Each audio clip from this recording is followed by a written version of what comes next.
En 5 siècles, l'écrin du cœur d'Anne de Bretagne a connu un parcours mouvementé. Divers personnages ont marqué son histoire et certains lieux en conservent le souvenir. En 1590, la Loire et l'Erdre sont en crue et inondent le tombeau dans lequel l'écrin est déposé.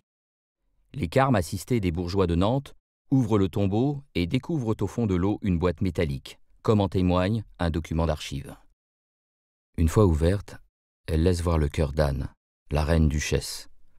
Non seulement il était entier, mais encore tout brillant d'un sang vermeil. Tous les assistants baisèrent cette relique royale. En 1727, des rumeurs laissent croire que les moines des Carmes ont vendu le cœur d'or d'Anne de Bretagne. Gérard Mélier, subdélégué de l'intendant de Bretagne, est missionné pour ouvrir le tombeau et vérifier la présence du cœur d'or et son état. Le procès-verbal de sa perquisition fait taire la rumeur. À la Révolution, le couvent des Carmes est saisi, puis vendu et démoli. Crucy, architecte de la ville, et plusieurs fonctionnaires sont mandatés par le département pour mettre en sûreté le tombeau et le cœur d'or. À cette fin, il les transfère à la cathédrale. Dans les années 1793-1794, saisi dans le trésor de la cathédrale, le cœur d'or est transféré à la Monnaie de Paris pour y être fondu. Mais la commission des monnaies décide sa conservation au titre des monuments des sciences et des arts. Il est alors transféré au tout nouveau cabinet des antiques, géré par le cabinet des médailles de la Bibliothèque nationale. En février 1819, le maire de Nantes, Louis Levesque, avec l'appui unanime du conseil municipal, demande le retour du cœur à Nantes, afin qu'il soit placé dans le tombeau réinstallé dans la cathédrale. En septembre de la même année, le comte de Cazes, ministre de l'Intérieur, autorise le retour du cœur d'Anne de Bretagne à Nantes pour qu'il y soit exposé au public. En attendant sa présentation dans l'un des établissements municipaux, il est conservé à l'hôtel de ville.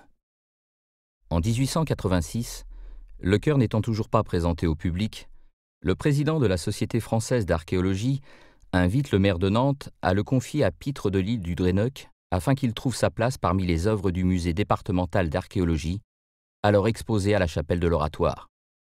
Le conseil municipal accepte le transfert. C'est en 1896 que le chœur, désormais géré par le musée départemental d'archéologie, rejoint le domaine d'Aubrée, avec l'ensemble des collections départementales qui y sont regroupées et exposées. 30 ans plus tard, la ville de Nantes réclame sa restitution, ce que refuse le conservateur d'alors, le chanoine d'Urville. Et le chœur reste à d'Aubrée. Le coffret funéraire du cœur d'Anne de Bretagne a une histoire pleine de rebondissements entre le début du XVIe siècle et le XIXe siècle. Il est allé à Blois, puis à Nantes, de Nantes à Paris, de Paris à Nantes, et finalement, à la fin du XIXe siècle, il intègre les collections départementales du musée d'Aubrée. Et depuis son entrée dans les collections, il n'est sorti que 6 fois du musée et que 4 fois de la ville de Nantes. Parce que c'est un objet fragile, que ses conditions de transport sont extrêmement complexes à mettre en œuvre. Il faut le transporter dans une caisse spécialisée, sous escorte, mais aussi à l'époque, au XIXe siècle, on craignait qu'il ne soit volé. Donc on le présentait dans une petite tourelle avec des grilles pour éviter de tenter les malfaiteurs. Mais c'est aussi une des raisons pour lesquelles il n'a pas beaucoup voyagé. C'est un objet fragile, extrêmement précieux, unique, rare, et de fait, on évite de le soumettre à des altérations, des vibrations, des chocs, et au moindre risque. Ce qui fait que sa présentation à Châteaubriand est tout à fait exceptionnelle.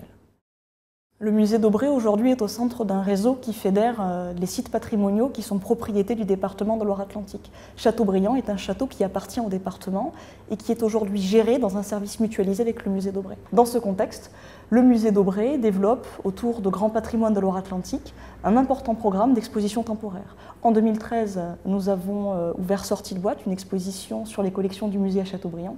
Cette année, nous recommençons avec une exposition centrée sur le cœur d'Anne de Bretagne, ce qui nous permet d'amener des œuvres prestigieuses à Châteaubriand, des œuvres propriétés du musée d'Aubrée, mais également des œuvres que nous empruntons à des musées français et étrangers.